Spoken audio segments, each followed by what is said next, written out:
The old house on Fuan Lane is large, with 3 courtyards, weathered by 100 years of wind and frost. The roof's beast-shaped ridges and the eaves' decorative tiles are worn and broken, and the blue stone paths in the courtyard have been smoothed over time. Yet, the hibiscus flowers on either side of the path bloom abundantly every year, filling the place with life. Grandma lives in the deepest courtyard, where the hibiscus at the foot of the steps is the sturdiest. Each year, she would cut the finest branch, plant it in the open patch along the path, water it daily, and watch it take root, sprouting into a new tree. She says all the hibiscus in this courtyard are the children of that old tree. Grandma spends most of her time under that tree, sewing under the sun, sipping tea in the shade. In the fall, she sweeps away leaves, and in winter, she clears snow. During summer, flowers cover the tree in a burst of color, scattering petals over the ground. She never sweeps them up, letting them drift into the vegetable garden to turn into red earth. For reasons unknown, the whole family avoids mentioning these hibiscus in front of Grandma. Only once did a new wife of my eldest cousin casually suggest that hibiscus, which blooms at dawn and withers by dusk, is inauspicious. She suggested replacing it with roses.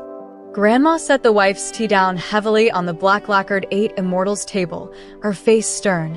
If they bloom in the morning, they've lived. They'll wither by dusk, but they'll return next year. If you think they're unlucky, then stop coming to this courtyard. As long as I'm still breathing, not a single hibiscus will be cut. Grandma was gentle by nature, always speaking kindly to the younger generations. But that time, she was truly angry.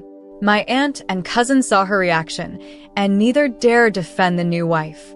From that moment, I knew the hibiscus was a sore spot for Grandma, not to be touched. I came to live in Fuan Lane when I was 3, and by the time I was 6, there were 36 hibiscus trees in the courtyard. That year, when the hibiscus were in bloom, Grandma celebrated her 70th birthday. To reach 70 is rare in this world, and according to tradition, it called for a grand celebration. The day before, preparations began. Chickens were slaughtered, and meat was stewed. Tall stacks of steamer baskets were set up to make flower-shaped buns. My uncles, aunts, and mother discussed quietly, debating whether to send a message to the relatives in the countryside. My mother said that such an important occasion wouldn't have gone unnoticed by them. If they wanted to come, they'd come on their own. If not, a message would do no good. Besides, knowing might only upset Grandma more. I was aware of some relatives in the countryside, but like the hibiscus, they were not to be brought up around Grandma. Still, I sensed she was hoping for something. Recently, Grandma had been restless, frequently glancing toward the gate, just like when I waited for Mom to visit during holidays. When she came, though, Mom never had much time for me. She only had 2 hands, one for my sister, dainty like a little princess, and the other for my brother, treated like a young lord. If my shoelaces came undone, she'd only say, "Lay, tie your laces properly. They're too loose and you'll ruin your shoes." The shoes were a pair of strap-on leather shoes that had been my sister's. I tie them tightly, then look up to see Mom grabbing freshly fried pork pieces, giving one to my brother and another to my sister. Just as I was about to reach for the last piece, my brother, cheeks puffed full, mumbled, "Mine." Mom hurriedly tucked the piece into his little hand. Yes, it's yours, all yours, little master." Then she took my sister's hand and led them off to admire the flowers. I stood there in a daze. Grandma walked over, slipping a soft piece of milk candy into my mouth, dissolving the small bitterness in my heart into sweetness. On the day of Grandma's birthday, many guests came, filling the 3 courtyards with the lively bustle of celebration. But I could tell that despite the table spread with dishes, the person Grandma waited for hadn't come. Her face betrayed her disappointment. My mother helped her sit down, and I counted to myself. 2 uncles, an aunt, and my mother, Grandma's 4 children, were all there. Grandpa had passed away long ago. Who else could Grandma be yearning for with such silent anticipation? One by one, guests stepped up to toast and congratulate her, and though Grandma managed to smile, Her joy seemed forced until a bright voice called out at the entrance, "Visitors from the countryside have arrived." The entire courtyard fell silent. Following everyone's gaze, I saw a plump woman with a tanned face carrying an oversized peach offering. She stepped over the threshold and went straight to Grandma's table. Though she was a guest, her presence unsettled the family. Grandma hastily stood up, her lips quivering, her expression caught between laughter and tears. Her children also looked uncomfortable, not knowing what to say. Though the woman forced a smile, there was a hint of awkwardness beneath it. Neither she nor Grandma spoke, as though they were distant relatives who'd forgotten how to address each other after so many years. Finally, Grandma broke the silence. "Ling, you've come?" The woman looked at her in surprise, nodding after a moment of shock. "Yes, I've come. My mother sent me to wish you a happy birthday." My aunt quickly took the peach from her hands. Grandma wiped her eyes, motioning to the seat beside her. "Sit down. I saved you a place." Sure enough, there was an empty place sitting at the table. Seeing it, the woman bolted into the house, and soon, the sound of heart-wrenching sobs echoed from within. Grandma sank back into her seat, and everyone exchanged glances at a loss. It was June 18, 1980, in the lunar calendar, with pink hibiscus flowers filling the old house on Fuan Lane. The woman who'd arrived was called Aunt Ling. My mother told me to call her Aunt Ling from the countryside. It turned out the country relatives we hesitated to invite to family celebrations were actually Aunt Ling and her aging mother, Grandma's older sister. I finally understood why every New Year and festival, Grandma would personally go to the general store to carefully select treats, tea, sugar, fresh meat, fabric, and thread for my uncles to deliver to the countryside. When they returned, they always brought gifts of ground peanuts, dried sweet potatoes, dark noodles, and snowy cotton in return. Once, Uncle came back with a pull-string doll for me, a little girl made from old cloth, dressed in traditional garb with embroidered features. I loved it so much, even more than my sister's pink tumbler doll. My sister wanted the doll every time she visited, but I refused to let her take it. In the past, I'd leave her anything, large pomegranates, Grandma's steamed date cake, but not this doll. Grandma loved it too, and I'd often catch her admiring it. I couldn't give it to her. Mom would repeatedly ask me to hand it over, always on behalf of my sister, but I stood firm. Mom grew angry, saying Grandma had spoiled me, made me selfish, and left me without sibling affection. Then she took my sister and brother home, without looking back at me. I stood crying at the gate, just as Aunt Ling had that day. Aunt Ling cried her heart out before coming out, red-eyed, to offer Grandma a toast. Holding her glass, she couldn't find the words, so she drank it down in one go, as if that gesture alone could express her feelings. I never imagined that Aunt Ling's only visit would be because of me. After the guests left that day, Aunt Ling spoke privately with Grandma in her room. "I heard that Xiaoqin's second daughter has been living here with you all this time?" she asked. Grandma must have nodded, as Aunt Ling continued. "My mother says I need a little girl close to my heart, and she asked me to come talk to you about adopting her." "No," Grandma responded swiftly, before I could feel my heart jump into my throat. Aunt Ling grew anxious. "Why not? Her mother doesn't want her. Can you care for her forever? With me, the child won't suffer?" "It's not about suffering or not suffering," Grandma's tone softened. "The child has a father and a mother." But Aunt Ling snapped. "Who doesn't? It's only because her mother doesn't want her that I came here to ask." Aunt Ling's temper was fierce. She flung open the door curtain with a whoosh, calling out, Xiaoqin, come here. I need to talk to you." Terrified, I shrank behind the door, afraid that I would be swept away by Aunt Ling, who moved as fast as a gust of wind. Grandma rushed out too, closing the door behind her and holding me tightly. Grandma cried, her big teardrops falling on my head. I reached up to wipe her tears but didn't dare make a sound, afraid that if I did, Aunt Ling would find me and take me away. After a short conversation between Aunt Ling and Mom in the yard, Aunt Ling called through the door, "I'm leaving." Grandma froze, then hugged me and chased after her. But Aunt Ling's footsteps had already swept through the second courtyard and quickly out the main gate. Xiaoling, Grandma called weakly, but there was no response. Relieved, I finally noticed Mom staring at me with an unsettling look. Grandma took Mom aside to talk.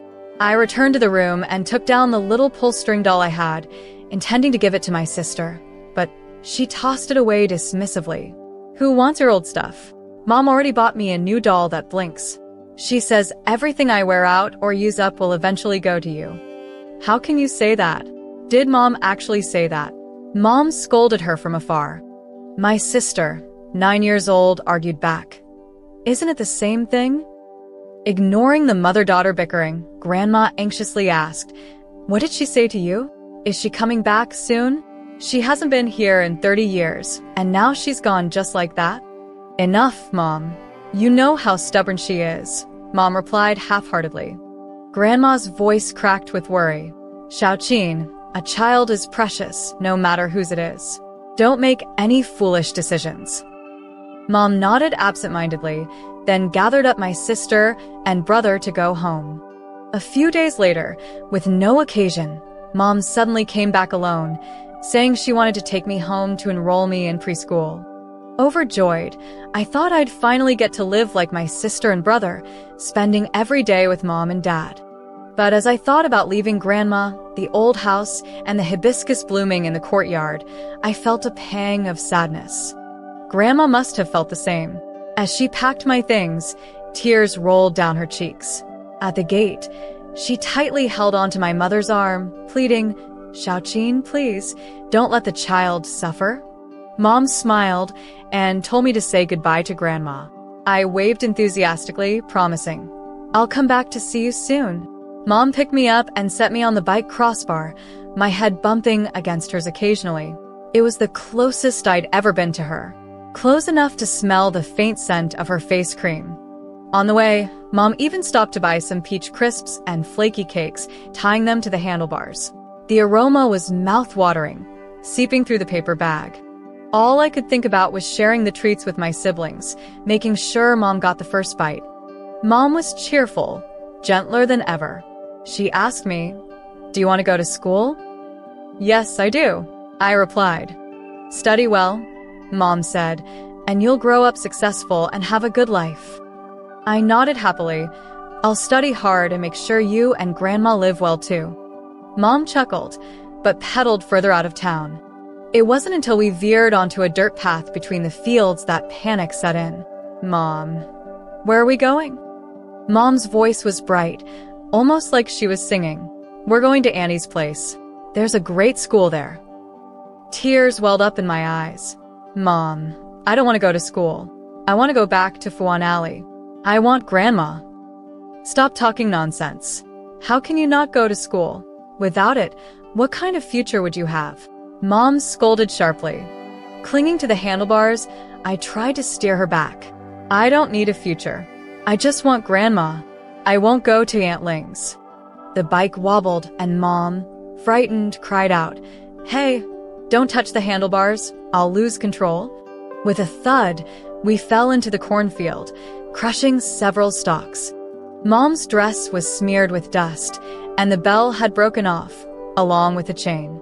She glared at me with a look of frustration. What a wild child you are. I want to go back to Fuan Alley. I won't go to the countryside. I wiped the dirt from my face, only to smear it further. Mom, exasperated, tried to clean her skirt. Can't you understand? Grandma's 70. How could she take you to school every day? If I don't find a place for you, you'll resent me for it someday. Then, why don't you just take me home? Tears streamed down my face, turning into muddy rivers. Mom snapped. Take you home? Do you think I'm a machine? Your dad's away half the year, and looking after 2 kids is already exhausting. How could I bring you 2? Then why did you have 3 kids? I screamed at her, my voice raw. No one ever explained why my siblings lived with Mom and Dad in their apartment while I stayed with Grandma. Grandma always told me it was because she loved me too much to part with me. Everyone thought I was too young to remember, but I remember it all.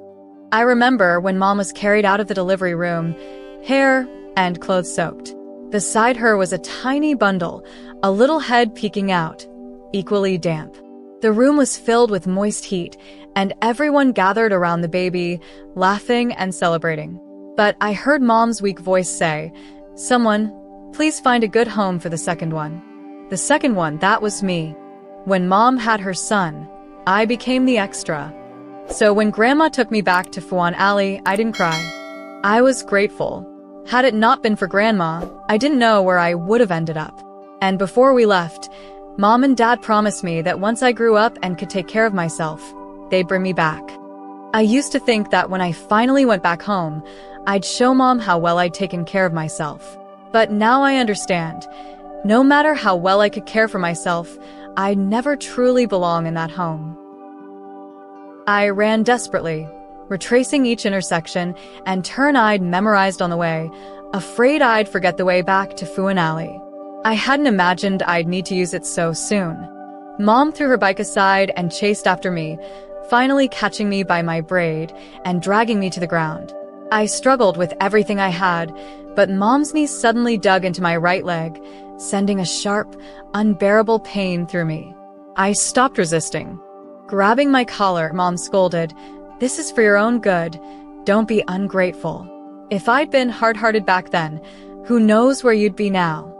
Aunt cherishes you. She wants you. So I'm sending you off to a better life. You're going whether you want to or not. Don't drag me, I'll walk on my own. Cold sweat drenched my forehead as I weakly pleaded. Mom released me. No more tricks. Even if you run back, I'll drag you here sooner or later. I limped over to the bike, hiding my limp and pain so Mom wouldn't see. While she worked on the bike chain, her hand caught grease, which she accidentally smeared onto her dress, bringing her to tears of frustration. I lowered my head without a word as she moved to lift me onto the bike. I took a step back and climbed onto the rear rack by myself. Mom sighed, touching my hair. "I'm not abandoning you. When you're older, you can come back whenever you want." I bit my lip, silent. Neither of us said another word all the way. A hibiscus bloomed against the wall at my aunt's house, its colors reminding me briefly of my grandmother. "Aunt, sis, I've brought the child," Mom called, balancing the bike and setting down the cracked snack box she'd brought. Is that Lele? Come inside." Aunt's voice swept out as she parted the beaded curtain, pausing when she saw us. "What happened? You both look like you fell in a ditch." Mom quickly brushed it off as a small fall, but Aunt, full of concern, swept me up in her arms. "Did you hurt yourself? Does it hurt?" I shook my head, but she gently wiped my tear-streaked face. "Then why the tears if it doesn't hurt? Come in. Let's wash up and have some watermelon." "Is that my city girl?" came an elderly voice from inside, startling me. "Yes, she's here," Aunt yelled back. Xiao Qin's brought the child. With that, she carried me into the eastern room, where a large bed draped with a mosquito net stood. An old woman, silver-haired and wrinkled, reached out a hand that looked like gnarled bark, saying, "Let me see this girl. They say she looks just like Xiao Qin." Mom followed us in, nudging me. "Greet your great-aunt." "She looks just like you did," Great-aunt said, waving a hand. "I always adored you, you know? Now, go get the child some watermelon." Aunt carried me out to the garden, where a well sat, its rope still damp. Aunt pulled up a wet basket full of round, shiny green watermelons. She sliced one open and handed me a piece, then brought another to Great-aunt. Afterward, Aunt went to the kitchen, where the smell of frying oil filled the air. The heat and aroma were overwhelming, a stark contrast to the quiet, simple meals my grandmother and I shared in our old Fuan Alley home. I felt deeply unsettled. Aunt eventually set out a plate of crispy eggplant, white buns, and salted duck eggs with oily red yolks.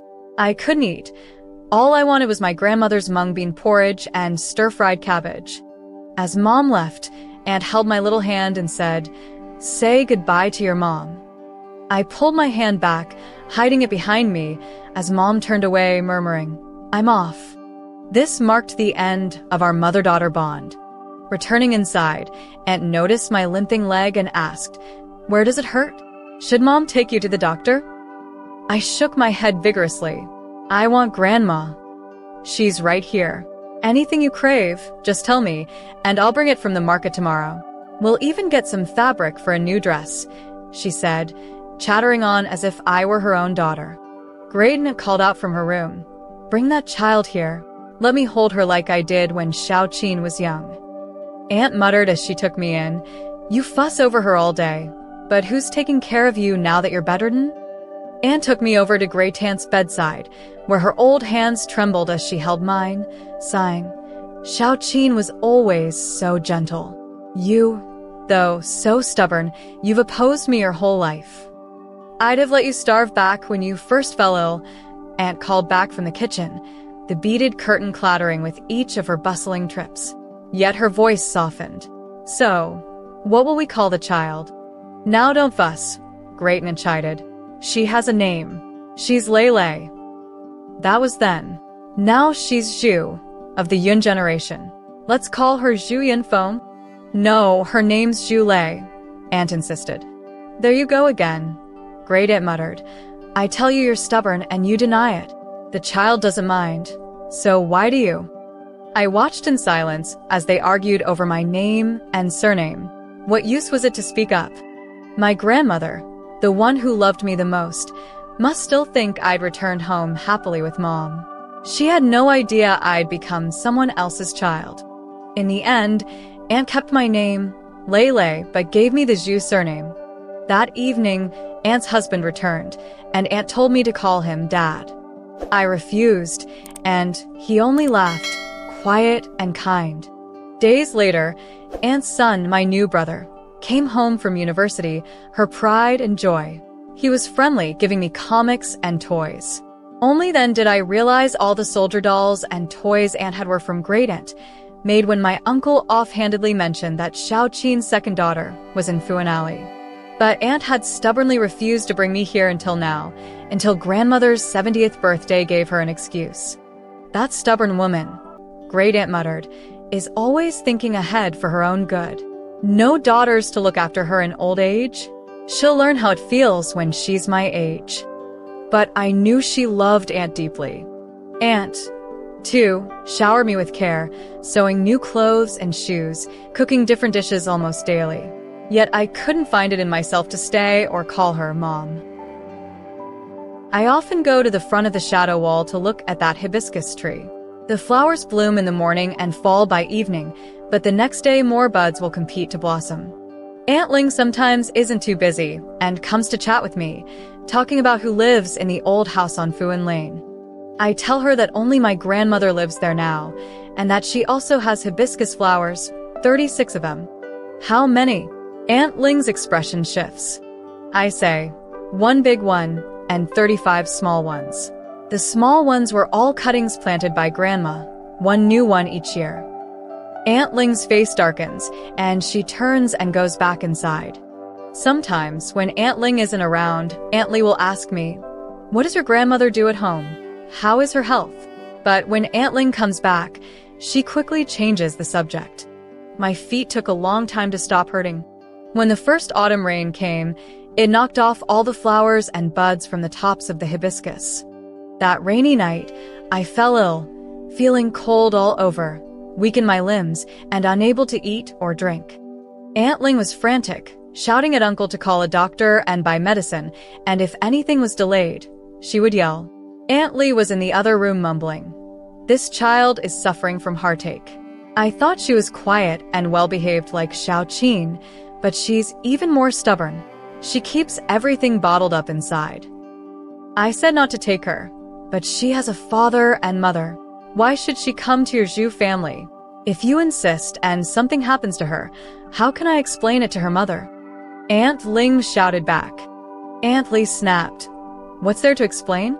If her father and mother cared for her, could they leave her in Fuan Lane for years? I'm calling you to bring her here, because I see nobody wants her. It's for her sake and yours. You're doing it for yourself. What child wants to leave their parents? What's so great about your Zhu family? You just want a good reputation as a war widow. Do you think everyone values that? Aunt Ling was rubbing my palms with white liquor while arguing with Aunt Li. Aunt Li seemed to have thrown a tin cup down on the floor, making a clattering noise. You ungrateful wretch. Don't forget you're a Zhu family member. My head buzzed. It felt like it was going to explode. This yard never had a peaceful moment. I thought of Grandma, of returning to the old house on Fuan Lane, and before I knew it, tears streamed down my face. Guests are here. Uncle's voice suddenly rang out in the yard, startling me. It was the first time I'd heard him shout so loudly, and it trembled a bit. I jumped up, my bare feet slapping on the ground as I ran out, and there stood Grandma under the hibiscus tree, hand pressed to her chest, looking either tired and anxious or heartbroken from missing me. Aunt Ling's eyes turned red instantly, her voice quavering. You're here? Grandma spoke softly, her voice like a mosquito. Yes, I've come to take Lei home. She can't stay here. She has parents. Who doesn't have parents? Didn't her parents send her here because they didn't want her? Aunt Ling's voice rose sharply. I threw myself into Grandma's arms and cried loudly. Mom doesn't want me, but Grandma does. I want to go back to Fuan Lane with Grandma. Go back to Fuan Lane? Your grandma is 70. Can she take care of you forever? Aunt Ling pulled me onto her lap, grabbing my feet to put on my shoes. Grandma's face turned bright red. As long as I live, I will take care of her. Once she grows up, things will be fine. Zhu Fengling, who are you chatting with outside? Hurry and bring that child inside. She's sick. Aunt Li shouted from inside. Aunt Ling impatiently replied, just wait. Let the child talk to her grandmother for a bit, so she doesn't keep it all bottled up. Grandma, I want to go home. Please don't leave me behind. I want to go home. I clung tightly to Grandma's arm. Grandma looked into the house, a bit dazed.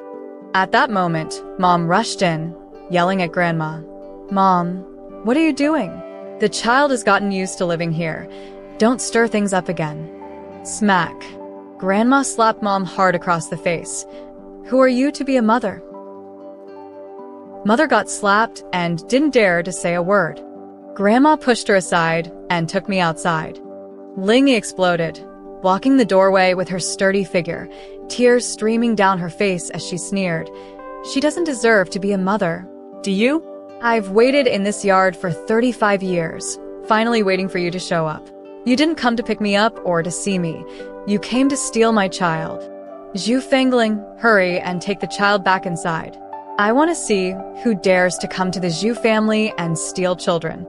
Auntie Grandma banged on the wooden bed frame, making a loud bang-bang sound. Ling Yi shouted into the house, This is none of your business. Just stay out of it. Grandma's face turned purple. You're angry at me, so take it out on me. Don't scare the child. Only you know how to care for children? You have plenty of daughters to send away. Can I hold one because I don't have any? When you personally sent your daughter away, who slapped you?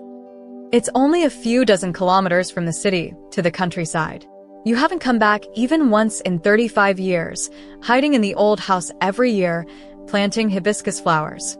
Those flowers grow better than your daughter. Hibiscus flowers aren't as beautiful as my daughter. When she left, she took a hibiscus branch with her, and seeing those flowers reminds me of her. I plant hibiscus every year, hoping my daughter will come back to see me. I've waited 35 years, and I got my daughter back, but she didn't come back to see me. She came back for revenge, to take away my granddaughter. I've made mistakes, but my granddaughter hasn't. You two sisters kept this from me. I won't agree to it. Grandma looked stronger than when she had taught the big cousin a lesson years ago. Ling Yi was even tougher. You don't need to agree. Isn't this all up to the child's mother? Mom was already scared into silence, and I felt as if I had been struck by lightning. Grandma planted 35 hibiscus trees waiting for her daughter, and when her daughter left, she took a branch of hibiscus. Ling Yi's house also had a hibiscus tree, and Ling Yi had waited for Grandma for 35 years. Is Ling Yi Grandma's daughter? A sad sigh came from inside the house. Sister, You haven't seen your sister in 35 years. Don't you want to go in and see her? Come in. You can take your grievances out on me. It has nothing to do with the children." Grandma hesitated for a long time before slowly walking into the house. Soon, sobs from the two old women filled the room, while Ling Yi and Mom stood outside in the yard, too afraid to enter. Ling Yi is really Grandma's daughter. Auntie Grandma's husband was a soldier in the 8th Route Army. They had been married only a short time before he was killed, and Auntie Grandma refused to remarry. When she reached middle age, she realized that without children, she wouldn't have anyone to rely on in her old age, so she planned to adopt my mom to the Zhu family.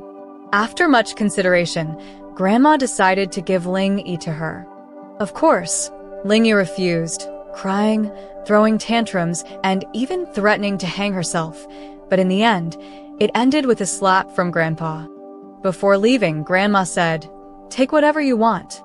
Ling Yi thought for a moment and picked a branch from the hibiscus tree to take with her. Auntie Grandma was very dissatisfied because Ling Yi was already old enough to remember things, and she was also very stubborn. After arriving in the countryside, Ling Yi refused to eat for 2 days and 2 nights until Auntie Grandma said, "Your mother doesn't want you because she has too many daughters. Why are you still thinking about her?"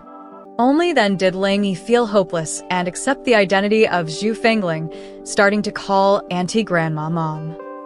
"I'm to blame for being selfish. I was afraid you'd regret it and want your child back, and I was also afraid the child would secretly run back, so I said those harsh words and cut off contact with you."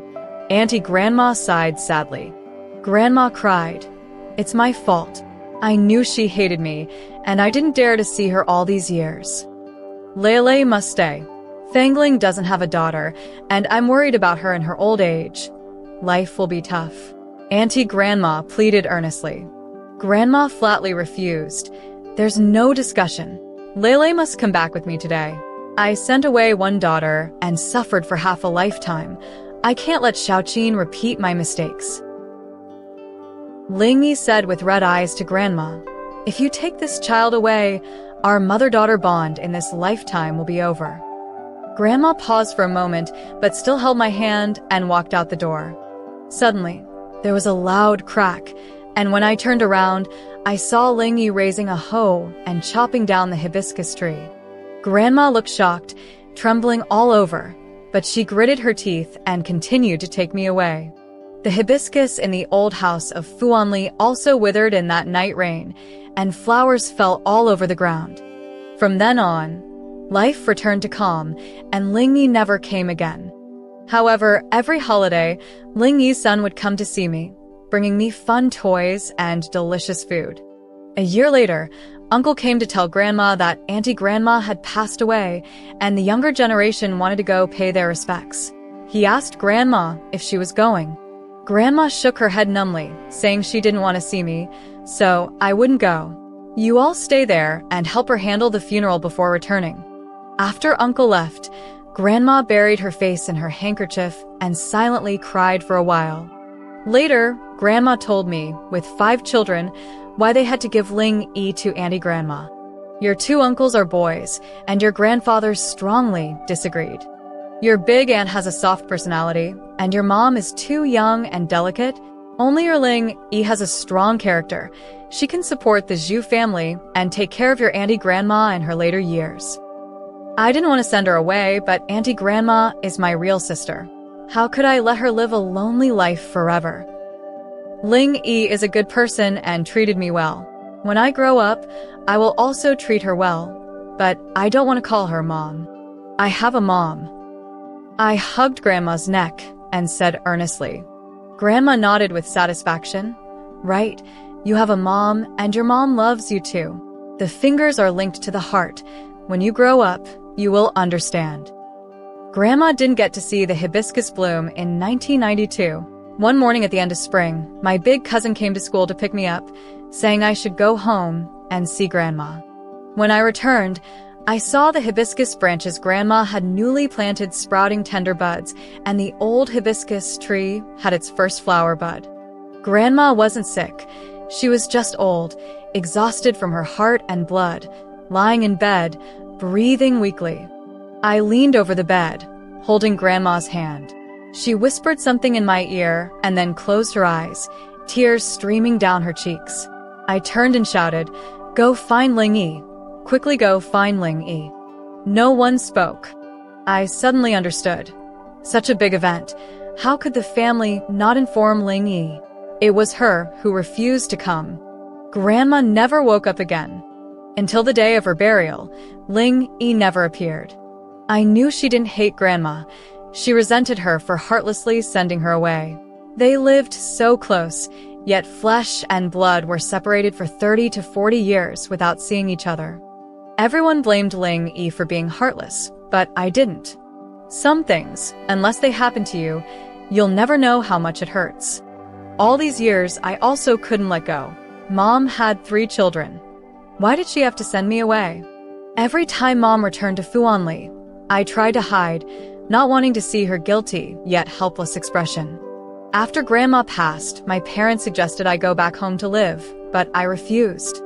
After more than 10 years without being able to return, there were no traces of my existence left there. If I went back, I would feel out of place. But I knew in my heart that they didn't love me any less. After Grandma was gone, Mom came every month to send me money for tuition and living expenses, never forgetting. I worked hard and finally got into a good university. When my parents heard the news, they came to congratulate me. Mom said, "You're so good. Your sister doesn't have this fortune." "But my sister has a family, and she has a dad and mom," I said with a bitter smile while organizing my books all over the room. Mom suddenly cried, but I couldn't even give her a healthy body. She can't get angry, can't get married, can't have children. She could leave at any moment. I have to be so careful. The small lattice I was holding suddenly fell apart with a loud crash, scattering all over the ground. My sister had congenital heart disease, and my brother was an unexpected child from Mom's failed sterilization surgery. Every finger hurt when bitten. Mom couldn't take care of everyone and could only protect the weak, letting go of the strong. I have always been strong-willed since childhood, just like Ling Yi, and so was my fate. In the late summer of 1994, the 48 hibiscus flowers bloomed in the 3 courtyards of Fuanli, and I was about to leave to study far away. Before leaving, I visited Grandma's grave, then broke a flower branch from that old tree and went to see Ling Yi. Ling Yi's hair had turned completely white, and she had wrinkles on her face. When she saw me, she hugged me tightly, saying, "My girl, my good girl. I knew you would come back to see me." Auntie Grandma's old house had been demolished and replaced with 4 red brick buildings, but the hibiscus that had been chopped in half was still there, blooming on the remaining half of the tree. Together with Ling Yi's little grandson, we planted the hibiscus branch next to that half-old tree. I also brought Ling Yi a message, the last words Grandma whispered in my ear before she passed. Grandma said, "Little Ling, in the next life, Mom will never lose you again."